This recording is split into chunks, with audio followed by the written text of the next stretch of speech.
nieuwe baldakijnen gepresenteerd. Grondpodium verkocht.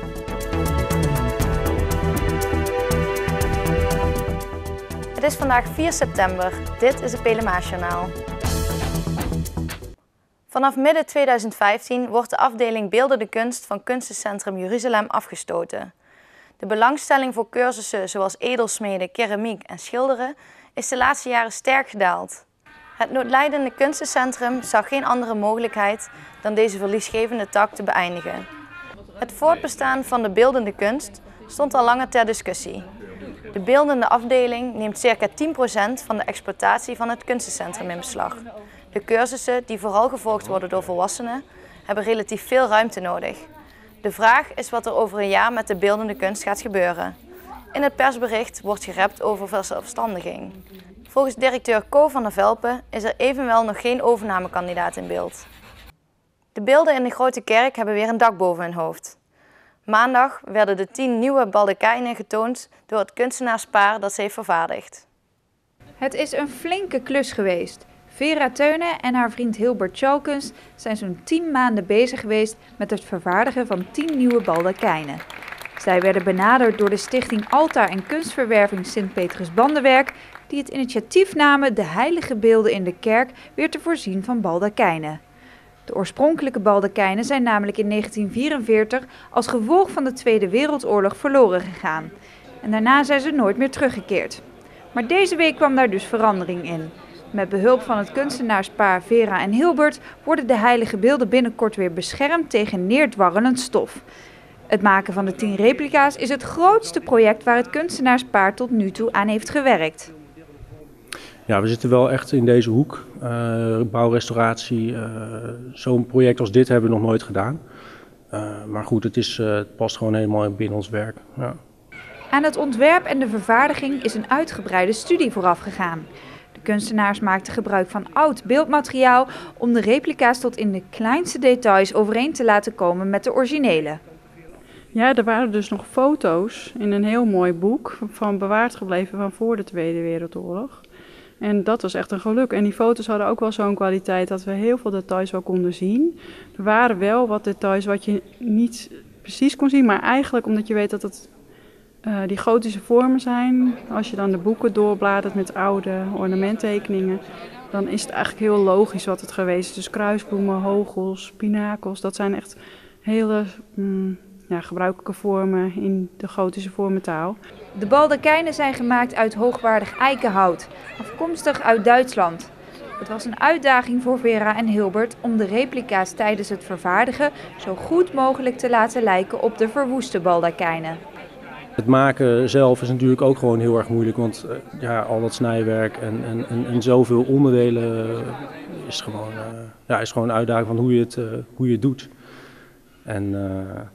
Maar goed, dat is het werk en dat is hartstikke leuk om te doen. Maandag konden het bestuur van de stichting, sponsoren en andere betrokkenen een baldakijn van dichtbij bewonderen. Vera gaf toelichting op het ontwerp. Een van de baldakijnen is nu in een vitrine geplaatst, zodat ook andere belangstellenden deze kunnen bewonderen. Op korte termijn worden de baldakijnen boven de beelden gehangen. In Holthees komen opnieuw kansen voor starterswoningen. De stichting Bouwen in Eigen Beheer is in het dorp al jarenlang actief met bouwplannen. Niet zonder succes, want er is al aardig wat nieuwbouw gepleegd in het Brabantse dorpje net over de provinciegrens bij Venray. De opzet is in een vroeg stadium de toekomstige bewoners te betrekken bij het bouwplan. Ze krijgen inspraak over het ontwerp en de uitvoering.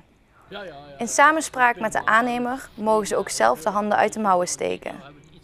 Daardoor kunnen de bouwers veel geld besparen. De dorpsraad ondersteunt het project door bijeenkomsten te organiseren en neemt het voortouw om alle partners op één lijn te krijgen. Het is een langzaam proces. De ontwikkeling van de hoek van de Kruisstraat, waar een aantal jaar geleden het podium en cafetaria Anytime stonden. Het is alweer bijna 3 jaar geleden dat de panden zijn afgebrand. Om precies te zijn op 23 oktober 2011. Lange tijd stoorden buurtbewoners zich aan het feit dat de panden niet werden gesloopt.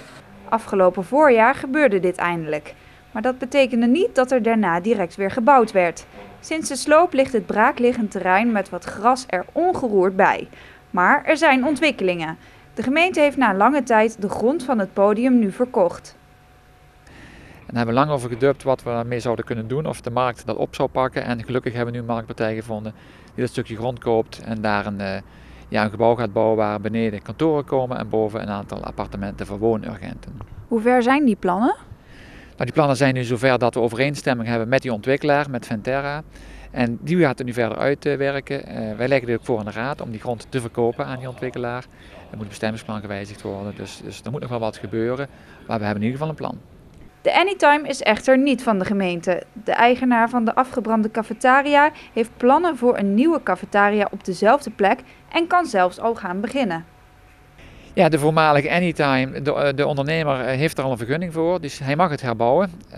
Wanneer hij ermee start, ik heb het nog nagevraagd, dat is bij ons ook nog niet bekend. Ik zou hem zelf kunnen bellen, dat voert misschien wat ver.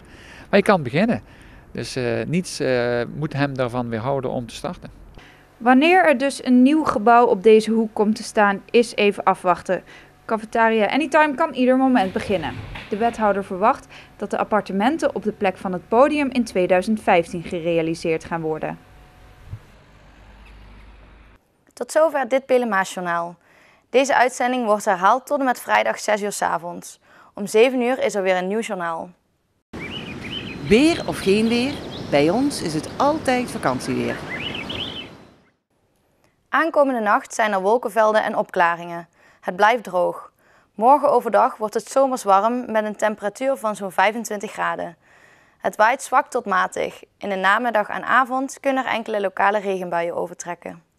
Hartelijk dank voor het kijken en tot het volgende journaal.